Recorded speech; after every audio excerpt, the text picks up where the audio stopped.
Halo teman-teman, welcome back to Biotech Talk. Nah, jadi perkenalkan dulu sebelumnya nama aku Daniel Donel dari Fakultas Teknobiologi Angkatan 2019. Nah, pasti banyak dari kalian yang bertanya, apa sih Biotech Talk? Nah, Biotech Talk ini merupakan sebuah talk show kolaborasi antara dosen dan juga mahasiswa dengan tujuan untuk menyampaikan konten edukasi seputar gaya hidup dan juga persiapan masuk kampus dalam rangka masa pandemi COVID-19 ini. Nah, acara ini diselenggarakan sebagai bentuk kepedulian dan juga bakti sosial dosen kepada masyarakat sehubungan dengan pandemi COVID-19. Nantinya, Biotech Talk ini akan dibagi ke dalam 4 sesi dengan berbagai topik yang menarik tentunya. Nah, aku juga ingin mengingatkan nih, kalau di akhir acara itu atau di akhir talk show ini akan ada hadiah menarik nih yang menanti kalian. Jadi simak terus ya untuk talk show ini. Nah, langsung saja nih kita masuk ke materi hari ini. Untuk menemani pada sesi saat ini, di sini sudah hadir Kak Widya sebagai narasumber kita. Beliau merupakan lulusan S1 dari Unika Atmajaya dan lulusan S2 dari University of Massachusetts Amherst, USA. Yuk kita sapa. Halo Kak Widya. Ya, halo Daniel. Nah, kalau boleh tahu nih Kak, kira-kira sekarang lagi aktif sebagai apa sih Kak? Oh ya, halo semua. Jadi saya aktif sebagai dosen pengajar di Prodi Program Studi Teknologi Pangan Fakultas Teknobiologi Unika Atmajaya. Nah, selain itu saya juga menjabat sebagai Kepala Lab Pangan Molekuler di fakultas yang sama. Nah, lokasinya di kampus PSD di Fakultas Teknobiologi itu di kampus PSD di Atmajaya. Sebagai dosen saya mengajar mata kuliah yang berhubungan dengan teknologi pangan dan juga pengantar bioteknologi. Baik Kak. Wah, keren banget nih ya teman-teman. Jadi ternyata pangan yang kita makan sama ini tuh punya cabang ilmu yang lumayan luas juga gitu ya. Dan bagi kalian yang tertarik dengan pangan molekuler, boleh banget nih kepoin tentang pangan molekuler itu sendiri bersama dengan Kak Widya. Nah, mungkin dari latar belakang Kak Widya ini, kalian bisa menebak nih, apa sih sebenarnya topik yang akan kita berikan pada hari ini, yaitu tentunya berhubungan dengan pangan. Nah, dugaan kalian itu benar nih. Jadi pada hari ini kita akan membahas tentang pangan fermentasi dan cara membaca label pangan dengan bijak. Mungkin beberapa dari kalian tuh masih banyak yang keliru atau belum paham tentang pangan fermentasi itu sebenarnya apa sih? Kenapa bisa dikategorikan sebagai pangan fermentasi? Oleh karena itu, yuk kita langsung tanya kepada ahlinya. Nah, Kak, apakah sebenarnya yang dimaksud dengan pangan fermentasi itu dan contoh-contoh pangan fermentasi itu apa aja sih? Oke, ya jadi pangan fermentasi itu adalah pangan yang diolah dengan bantuan mikroorganisme. Ya, jadi adanya mikroorganisme itu yang baik tentunya ya bisa tumbuh di situ dan mengubah susunan komponen dalam pangan sehingga menghasilkan rasa yang lebih baik gitu ya, flavor yang berbeda dari pangan aslinya. Nah, contoh pangan fermentasi itu banyak dan yang sering kita konsumsi sebenarnya ya, seperti roti, ya ada tape, tempe atau kimchi ya dari makanan khas Korea, dan banyak kombucha ya, latte de coco dan banyak produk-produk fermentasi lainnya. Wah, ternyata banyak ya gitu ya teman-teman, dan ternyata mikrob yang kita kenal sama ini nggak jahat terus kerjaannya. Mereka juga baik untuk menghasilkan pangan fermentasi. Nah, tapi kenapa sih mesti kita makan konsumsi pangan fermentasinya atau konsumsi pangan fermentasi ini gitu? Emang bedanya sama pangan biasa tuh sebenarnya apa gitu? Kalau kita cuma makan buah sayuran emang nggak boleh gitu? Oke. Ya, jadi kalau pangan fermentasi bedanya sama pangan biasa itu ya beberapa hal yang berbeda ya, terutama dari komponen nutrisinya. Jadi biasanya kalau karena adanya pertumbuhan mikroorganisme, jadi di situ mikroorganismenya bisa menghasilkan enzim ya atau metabolit lain ini yang pada akhirnya itu bisa memperkaya nutrisi yang ada dalam pangan fermentasi. Jadi contohnya ya protein itu bisa dipecah oleh bakteri ataupun kapang, kamir atau mikroorganisme di situ ya, biasanya kapang, kamir atau bakteri menjadi asam amino. Nah, asam amino ini akan lebih mudah diserap oleh tubuh sehingga jadi kandungan nutrisinya jadi lebih available gitu ya untuk diserap. Dan ada juga ya produk lain, misalnya adanya bakteri asam laktat nih dalam produk yogurt, itu bisa mengubah gula, misalnya laktosa ya, gula susu, itu bisa menjadi asam laktat, sehingga makanya rasa yogurt itu jadi asam. Dan jadi untuk orang-orang yang misalnya mengalami intoleransi laktosa ketika minum susu sapi, nah, dengan produk fermentasi ini, dengan adanya mikrob itu, jadi laktosanya sudah berkurang banyak, gitu ya, sudah hilang bahkan, dan semuanya diubah jadi asam laktat. Ya, jadi itu mungkin manfaat ataupun keuntungan ya kalau mengonsumsi pangan fermentasi. Mikrob-mikrobnya sendiri juga yang hidup di situ juga bisa ketika kita makan kan kemakan juga ya mikrobnya selama dia masih hidup. Jadi itu ada yang bisa memberikan manfaat baik juga untuk pencernaan. Wah, ternyata banyak ya manfaatnya. Nah, tapi dari sekian banyak manfaat, kira-kira pangan fermentasi ini bisa jadi kayak semacam obat buat itu nggak sih Kak, mencegah COVID gitu atau mengobati COVID-19. Nah, karena banyak yang penasaran gitu, saya makan pangan fermentasi kira-kira bisa nggak ya melindungi saya dari COVID? Nah, mungkin perlu diingat gitu ya, kalau yang namanya makanan itu tidak pernah bisa jadi obat ya. Jadi jangan berharap kita makan apapun gitu ya yang diklaim bagus bagi kesehatan itu bisa menyembuhkan penyakit, itu tidak bisa. Jadi itu persepsi yang salah ya. Makanan itu sebaiknya dimakan secara yang sehat gitu ya, dan dikonsumsi juga dengan reguler atau rutin sehingga bisa memberikan manfaat baik dari segi gizi ataupun fungsi fungsional gitu ya untuk tubuh kita. Nah, kalau pangan fermentasi ini ada beberapa penelitian menyebutkan komponen-komponen dalam pangan fermentasi, misalnya seperti kandungan vitamin, asam laktat, atau bahkan tadi seperti bakteri yang hidup gitu ya. Ketika kita makan itu akan memberikan perlindungan dalam saluran pencernaan kita, dan itu ada yang bisa mengaktifkan antibodi tubuh ya yang ada di pencernaan, jadi bisa meningkatkan imunitas. Nah, jadi itu ada kaitannya dengan pangan fermentasi dengan peningkatan imunitas seseorang. Nah, tapi sekali lagi itu bukan menjadi obat ya, tapi justru bisa membantu ya membangun daya tahan tubuh kita. Menarik ya kawan-kawan, ternyata pangan fermentasi walaupun emang nggak berfungsi sebagai obat, tapi dia itu bisa membantu meningkatkan imunitas kita.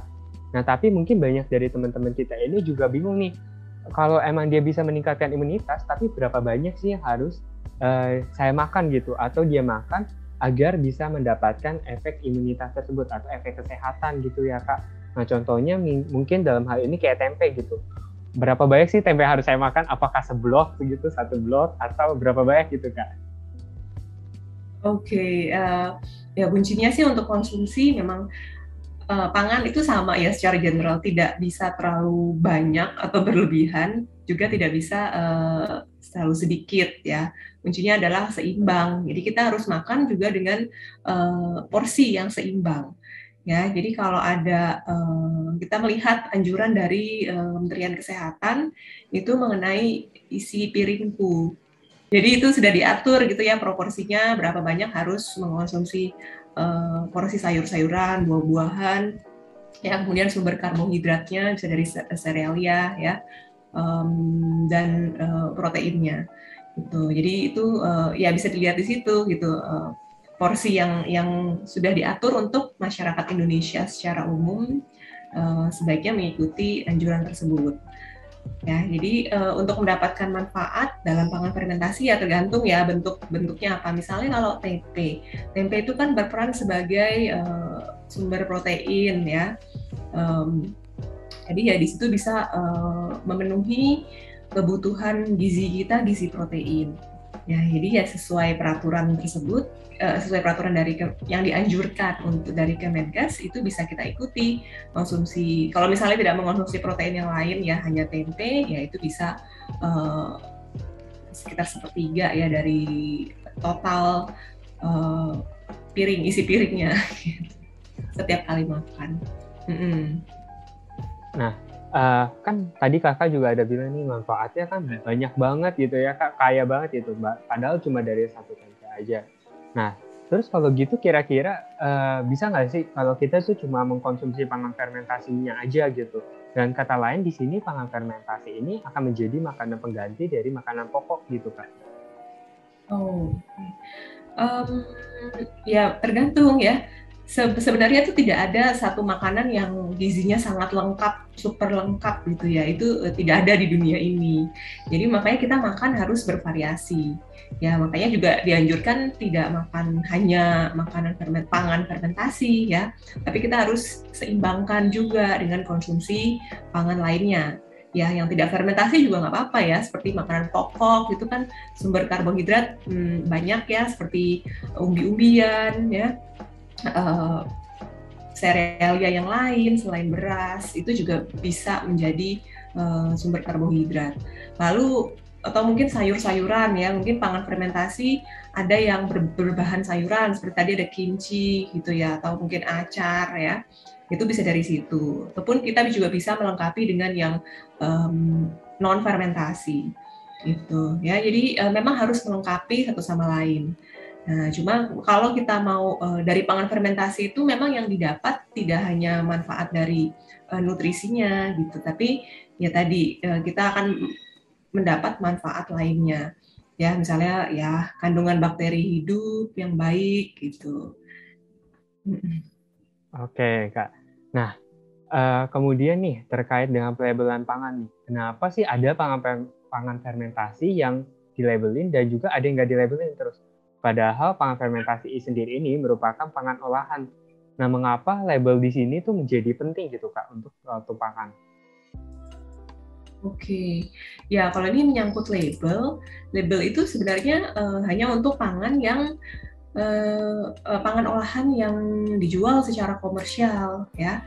Jadi kalau memang pangannya itu hanya dibuat di rumah sendiri, lalu umur simpannya juga kurang dari 7 hari, ya itu bisa langsung ya apa namanya itu tidak perlu diberikan label gitu ya, karena untuk konsumsi sendiri. Tapi kalau memang diproduksi untuk dijual lagi itu maka perlu mengikuti perlu di label gitu sesuai dengan aturan dari peraturan kepala BPOM ya.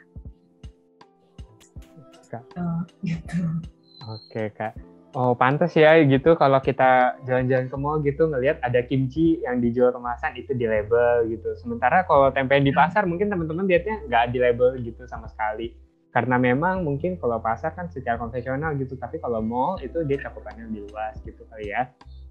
Nah, ya kalau, sebenarnya bukan karena tradisional atau tidaknya, tapi dari itu apa namanya ada persyaratannya gitu, suatu produk yang dalam kemasan itu yang harus diberi label. Jadi contohnya pangan yang umur simpannya lebih dari 7 hari. Lalu yang memang dijual untuk langsung dikonsumsi. Nah, itu perlu mendapatkan izin edar dulu baru boleh dijual. Nah, untuk mendapatkan izin edar itu persyaratannya ya harus dilihat ya kepada badan regulasinya. Jadi misalnya izin edar itu ada 2 jenis, ada yang dari untuk yang produksi skala industri itu perlu mendapatkan izin edar berupa PIRT ya, perizinan untuk industri rumah tangga. Nah, untuk produk yang diproduksi dengan skala yang lebih besar itu harus memperoleh izin edar dari BPOM. Nah, jadi itu juga ya dia harus mendaftarkan produknya. Salah satu persyaratannya ialah produknya harus diberikan label yang sesuai dengan peraturan BPOM. Oh, cukup menjawab ya teman-teman. Jadi emang jadi memperjelas gitu kenapa sih ada produk yang di label dan ada yang nggak di label gitu. Sama ini aku juga sendiri kadang suka kebingungan gitu kenapa sih ada yang di label dan ada yang nggak di label gitu ya. Nah kemudian mungkin kalau membicarakan tentang label pangan di sini, nah kira-kira sebenarnya komponen apa aja sih yang termasuk ke dalam label pangan kak? Komponen gini ya. Untuk sebagai label pangan nih kalau kita sebagai konsumen ya melihat membaca gitu ya label pangan ini bisa dilihat di sini ya di slide ini. Nah, label itu terdiri dari nama produk ya, ada komposisi produknya atau ingredients atau bahan-bahannya ya, daftar bahan. Lalu ada berat bersih produknya. Kemudian ada nama produksi, nama produsennya ya, lalu ada nomor izin edarnya atau nomor pendaftaran. Nah, dan ada identitas kode produksi dan tanggal produksi, juga ada tanggal kadaluarsa. Biasanya kalau untuk kadaluarsa itu ditulisnya baik digunakan sebelum gitu. Nah, itu biasanya informasi yang bisa dilihat di label pangan. Oh, jadi banyak juga ya Kak untuk komponen label pangan itu sendiri. Nah, mungkin dari sekian banyak komponen gitu Kak, kira-kira komponen apa sih yang emang perlu benar-benar diperhatikan gitu saat kita membeli produk olahan pangan? Mungkin ini bisa sekalian diberikan tips nih Kak, gimana sih cara membaca label pangan yang baik dan benar? Oke, ya untuk membaca ya sebenarnya informasi tersebut sebaiknya dibaca semua gitu ya. Tapi kalau mungkin tidak ada waktu atau terburu-buru ya dipastikan produknya itu masih dalam kondisi baik ya. Lalu bisa dicermati nih komposisi bahannya. Nah, terutama bagi orang-orang yang memiliki alergi pada bahan-bahan tertentu. Ya, jadi misalnya dia alergi terhadap gluten atau alergi produk susu atau produk seafood ya, atau telur. Nah, tentu dia perlu melihat di komposisinya ada nggak bahan-bahan yang bisa memicu alergen pada konsumennya. Ya, kalau memang produsen itu akan menuliskan gitu ya bahan yang berpotensi alergen di produk di labelnya. Nah, setelah itu kita juga bisa langsung melihat sudah ada belum izin edarnya, ya nomor izin edar, bisa PIRT ataupun label MD atau ML ya untuk yang BPOM. Nah, kalau sudah ada berarti memang itu sudah terdaftar ya, sudah memenuhi persyaratan dari BPOM untuk boleh dijual. Nah, lalu kita bisa cek juga tanggal kadaluarsa dan tanggal produksinya. Ya, jadi bisa melihat apakah sudah lewat masa kadaluarsanya atau belum. Kalau belum ya itu masih oke untuk dibeli. Ya, lalu ada juga yang mencantumkan instruksi penyajian ataupun penyimpanan. Ya, karena ya kalau kita membeli tapi kita simpannya tidak sesuai, misalnya kita membeli yogurt gitu ya, lalu kita menyimpannya cuma disimpan di suhu ruang atau di meja, ditinggalkan saja sampai berhari-hari, padahal ditulisnya itu bisa tahan sampai 1 bulan gitu. Nah, tapi kalau kita salah menyimpannya itu maka umur produknya itu bisa lebih singkat, jadi bisa cepat rusak sebelum tanggal kadaluarsanya habis. Jadi makanya itu juga penting, kita harus tahu cara menyimpannya bagaimana. Ya.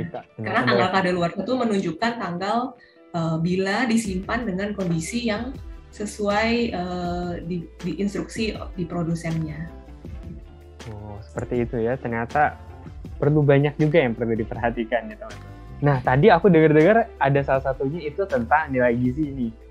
Nah, tapi kan kadang dari nilai gizi itu sendiri itu kadang terdiri atas persentase gitu, kalau nggak takaran atau kayak nama-nama bahan tertentu yang kayak sulit gitu ya Kak untuk dimengerti sama orang-orang kaum awam gitu. Apalagi kayak aku mungkin kalau sebelum masuk biotek aku juga kurang gitu ngerti gitu kayak gimana sih cara baca persentasenya. Nah, oleh karena itu gimana sih cara kita membaca nilai gizi yang baik gitu? Oke. Ya, di label itu juga ada informasi nilai gizi ya, atau nutrition facts gitu. Itu isinya ada apa aja sih yang perlu kita cek gitu ya. Pertama itu ada takaran saji. Takaran saji itu konsumsi dalam 1 kali makan ya. Jadi, misalnya ditulis takaran sajinya itu 2 kali makan gitu ya, dua porsi. Ya, jadi artinya dalam 1 kemasan itu kita bisa makan sebanyak 2 kali. Nah, tapi artinya juga kalau informasi nilai gizi itu adalah nilai gizi yang tercantum di label itu hanya untuk 1 takaran saji. Nah, jadi kalau misalnya kita harusnya 1 kemasan itu dimakan 2 kali, tapi kita makannya sekaligus, kita habiskan dalam 1 kali makan. Nah, artinya jumlah gizi yang kita makan itu adalah 2 kali angka yang ada di dalam label, gitu. Nah, jadi lihat takaran sajinya, ya. ING itu berdasarkan 1 kali penyajian. Nah, lalu tadi ada angka-angka persen, yaitu apa? Nah, jadi dari setiap komponen gizi nih, misalnya ada lemak total, protein, karbohidrat, ya, lalu ada gula, serat, ataupun ada natrium atau garam ya. Nah, itu kan ada konsentrasinya, ya komposisinya misalnya dalam gram atau persen AKG-nya berapa persen. Ya, kalau yang gram itu menunjukkan ya berapa banyak sih lemak di situ gitu, atau protein di situ, zat gizi di situ. Kalau persen itu artinya persen angka kecukupan gizi. Jadi nih misalnya tertulis di situ lemak totalnya 4% AKG. Ya, itu artinya bahwa kalau kita makan satu sajian itu, ya itu artinya kebutuhan nutrisi kita akan lemak itu sudah terpenuhi sebanyak 4% dari produk tersebut. Gitu. Ya, apakah mengerti ya? Mengerti Kak, mengerti ya. Ternyata emang ada alasan gitu di setiap balik angka-angka itu. Nah mungkin kalau bagi teman-teman nih yang masih kayak penasaran gitu, gimana sih cara menghitungnya atau gimana sih kita cara mengukur kadar-kadarnya? Nah itu boleh banget nih gini kepoin tentang laboratorium di Unika Atmajaya. Apalagi kalau bagi kalian nih calon mahasiswi baru Unika Atmajaya Fakultas Teknologi Biologi, kalian di sini akan mengupas lebih tuntas gitu ya. Gimana sih perhitungan di teknologi pangan itu sendiri? Terus kalian juga bakal mendapat wawasan baru tentang nilai-nilai gizi ataupun juga tentang persentase-persentase yang udah disebutkan sebelumnya gitu.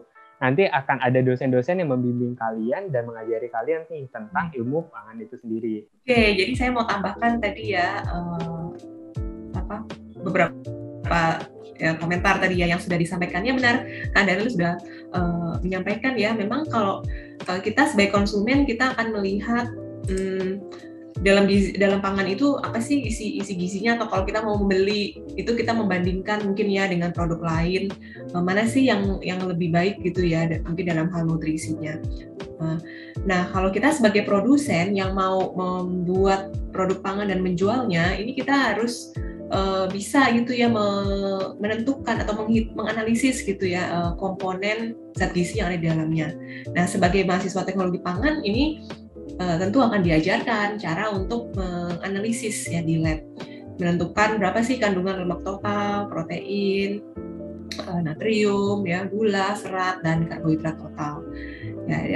Ya sama ya di Fakultas Teknologi Biologi juga diajarkan cara menganalisisnya, cara bekerja di labnya, ya. Kemudian itu setelah mendapatkan komponen zat gizinya, tentu harus kita perhitungan juga cara untuk mendapatkan persen AKG atau angka kecukupan gizi. Nah, itu persen itu didapatkan dari perhitungan ya. Dari kita bisa melihatnya dengan mengacu pada kebutuhan kebutuhan gizi masyarakat ya, akan lemak, protein dan lain-lain. Contohnya gitu ya. Contohnya protein itu kebutuhan gizi untuk masyarakat itu kan misalnya sekitar 60 gram. Jadi kalau dia ada kandungannya 12 gram, berarti berapa persen sih gizi yang terpenuhi ketika kita makan satu kemasan tersebut? Berarti artinya 12 per 60 ya, 60 gram kali 100%. Jadi seperlima ya, sekitar 20%. Nah, itu cara menghitung AKG. Sama juga dengan yang lain tadi, untuk lemak itu ada berapa banyak sih gizi orang per hari yang dibutuhkan untuk lemak. Lalu untuk natrium dan lain-lain. Nah, itu bisa dilihat di mana? Itu bisa dilihat di peraturan Kepala BPOM ya, nomor 9 tahun 2016 tentang acuan label gizi. Jadi mungkin kadang kita saat berbelanja kita bisa menemukan klaim tertentu nih. Nah, bagaimana sih cara kita untuk mengetahui makna dari klaim tersebut? Contohnya dalam hal ini kayak klaim pilihan lebih sehat gitu. Klaim itu tuh asalnya dari mana dan apakah sudah terbukti kebenarannya? Oke, ya memang kalau jadi untuk memastikan udah terbukti kebenarannya atau belum, itu harus dilihat biasanya produk-produk yang sudah memiliki izin edar, jadi misalnya BPOM gitu ya, itu pasti sudah memenuhi persyaratan ya sesuai dengan peraturan BPOM. Ya, terkait kalau klaimnya sekarang itu yang peraturan baru ya tahun 2019 itu bisa menambahkan klaim label gitu ya, pilihan lebih sehat. Nah, itu artinya apa? Sebenarnya pilihan lebih sehat itu memiliki kandungan gula, garam, dan lemak yang lebih rendah. Nah, tapi produknya masih terbatas, hanya pada 3 jenis produk ya yang boleh mencantumkan pilihan lebih sehat. Contohnya adalah minuman siap konsumsi atau ready to drink, dan pasta instan dan mie instan. Tapi itu juga ada persyaratannya. Jadi supaya bisa mendapatkan label pilihan lebih sehat, maka kalau untuk kategori minuman ready to drink itu syaratnya adalah tidak boleh menggunakan bahan tambahan pangan ya, berupa pemanis atau pemanis buatan gitu ya. Lalu kandungan gula dalam produknya itu maksimal 6 gram per 100 ml minuman untuk minuman siap konsumsi. Lalu kalau untuk pasta instan dan mie instan itu kandungan persyaratannya kandungan lemak total itu maksimal 20 gram per 100 gram produk. Dan kandungan garam natriumnya itu maksimal 900 mg per 100 gram produk. Gitu. Jadi kalau dengan mencantumkan klaim tersebut sih seharusnya klaim tersebut dapat dipercaya ya, karena produknya juga sudah resmi terdaftar di BPOM. Oke. Nah, teman-teman, menarik banget ya ternyata gimana sih kita cara memaknai suatu klaim yang ada pada kemasan itu sendiri. Nah, nggak kerasa nih waktunya ternyata udah habis. Nah, sangat seru bukan kita bisa membahas tentang pangan fermentasi dan juga label pangan. Ternyata pangan fermentasi ini sendiri itu punya banyak khasiat ya, terutama dalam menjaga daya tahan tubuh selama masa pandemi. Nah, mungkin kita bisa nih menambahkan pangan fermentasi sebagai pengganti makanan pokok kita, sehingga selain mendapat nutrisi dari pangan pokok, kita juga bisa mendapatkan efek kesehatan untuk melengkapi imunitas tubuh kita. Nah, di samping itu, dengan info mengenai tips dan trik membaca label pangan secara bijak, ini dapat menambah wawasan kita tentunya agar tidak salah lagi memilih produk pangan serta mampu menyeleksi produk pangan dan baik dan benar. Nah, bukan begitu kan Kak Widya? Ya, kita sebagai konsumen juga harus smart gitu ya. Jangan mau dibohongin dengan klaim abal-abal ya. Kita harus baca dengan teliti gitu ya, tapi juga mengerti gitu ya, isinya seperti apa. Jadi tidak tertipu dengan iklan-iklan yang ada. Okay. Ya, jadi teman-teman jangan lupa ya, jangan sampai bingung lagi kalau lagi beli produk pangan gitu ya. Nah, tapi sesi pada hari ini nih sayangnya sudah berakhir, tapi kalian nggak usah khawatir. Di pertemuan berikutnya itu akan ada sesi 2 bersama dan Ibu Listia, itu akan membicarakan tentang tindakan pertama yang saya ataupun kader saya itu harus lakukan gitu saat terkena COVID-19. Nah, mungkin sekian dulu sesi pada hari ini. Terima kasih juga kepada Kak Widya yang sudah menemani pembicaraan kita pada hari ini. Ya, terima kasih kepada Daniel ya. Ini Daniel adalah mahasiswa semester 5 ya di Prodi Biologi nih di Fakultas Teknobiologi. Ya, salah satu mahasiswa yang berprestasi ya di fakultas kita. Terima kasih untuk kesempatannya hadir dalam talkshow ini. Ya, semoga bermanfaat ya materinya untuk kalian semua. Salam sehat ya teman-teman semua.